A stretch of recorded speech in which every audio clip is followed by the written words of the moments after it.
Na disciplina de Economia Geral, nós começamos a trabalhar nas aulas presenciais o material de apoio sobre a unidade 1, que é Conceitos Básicos de Economia.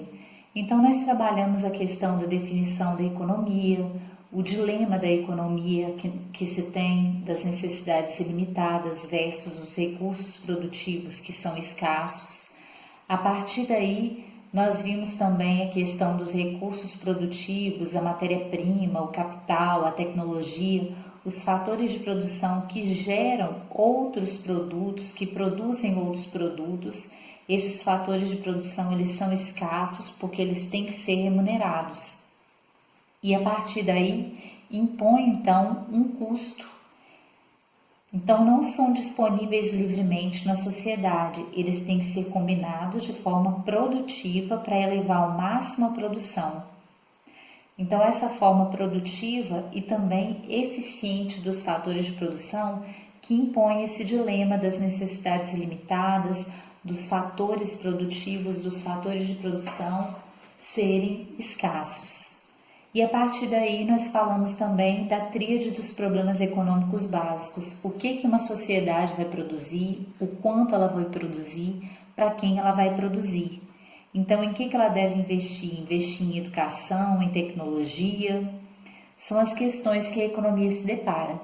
Então, nós podemos colocar dentro desses conceitos básicos, nós podemos ainda colocar sobre os objetivos. Os conceitos básicos da economia. O objetivo é fornecer esse entendimento da economia, os seus conceitos básicos para um melhor entendimento do nosso contexto econômico atual, tendo uma visão global do sistema econômico. E aí nós vimos também a distinção entre o sistema capitalista ou economia planificada e centralizada para uma análise também das causas e consequências dos fenômenos econômicos. Então, eu acredito que você já deve estar começando a compreender melhor o funcionamento da economia. Então, vamos retomar um pouco e relembrar o que nós já vimos em algumas aulas presenciais. Eu vou fazer aqui uma breve distinção, que nós já falamos também, entre o sistema capitalista e a economia de mercado e a economia centralizada ou planificada. Ou seja, nós falamos lá sobre os sistemas econômicos, como que eles podem ser definidos.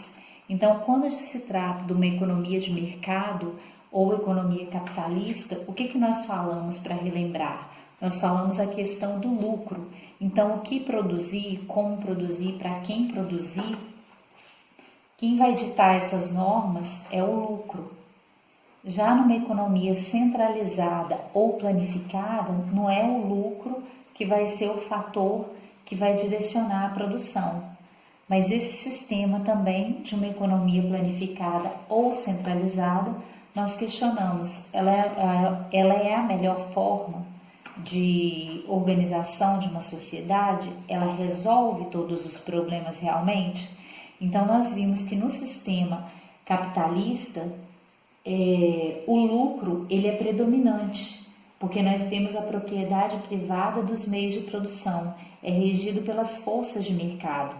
Então, esses problemas econômicos, eles vão surgir? Sim, mas o próprio mecanismo de preços, através da interação da oferta e da demanda, que vai defini-los. Então, para determinar o que vai produzir, as empresas aí elas vão buscar, né, um bem que possa ser produzido e que proporcione lucro. Vai buscar a melhor tecnologia possível, que tenha maior produção, o menor custo.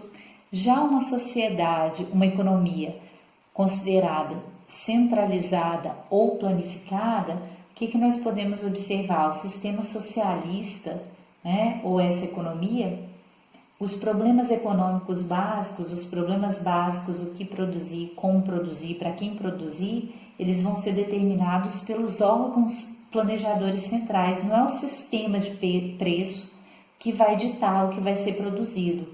Então, as questões econômicas fundamentais, elas vão ser resolvidas diretamente no Estado, pelo Estado. Então, esse Estado é o órgão central de todo o planejamento e é predominante a propriedade pública dos meios de produção.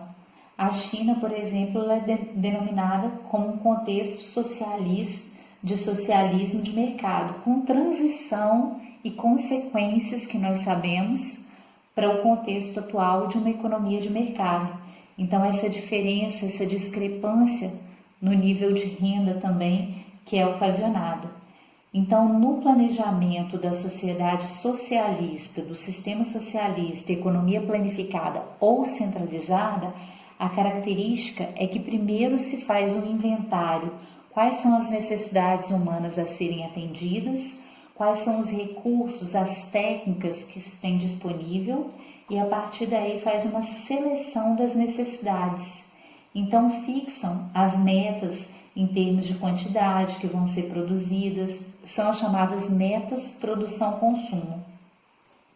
O órgão planejador vai fixar essas metas que devem ser cumpridas e aí elas vão ser transmitidas aos órgãos setoriais, regionais, que vão estar ligados diretamente às unidades produtivas na atividade econômica.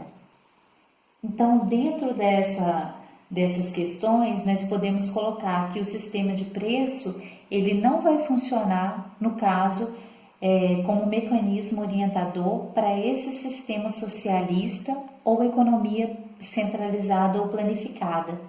Ele não é um mecanismo orientador, mas sim ele facilita a consecução dos objetivos de produção que foram estabelecidos pelo Estado, diferente da economia de mercado ou sistema capitalista, que as questões econômicas são resolvidas diretamente no mercado, o preço que orienta a economia, o que vai ser produzido, né, para determinar o que vai ser produzido, as empresas optam por bens que lhes proporcionam lucro. Então ela busca resolver esse problema adotando a melhor tecnologia disponível com o menor custo de produção e a maior quantidade possível. A decisão para quem produzir vai ser feita pelos empresários que livremente decidem aí como gastar os seus lucros, os trabalhadores como gastar os seus salários respectivamente.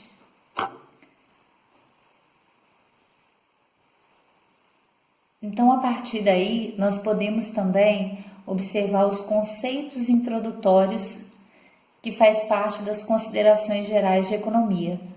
Os sistemas econômicos geralmente podem ser classificados nesse sistema de mercado, como nós falamos, ou economia capitalista, e o sistema de planificação central, que é chamado também de sistema socialista ou economia centralizada ou planificada.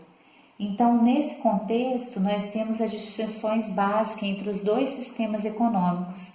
A propriedade privada, ela permanece na economia capitalista versus a propriedade pública dos meios de produção na economia centralizada ou planificada.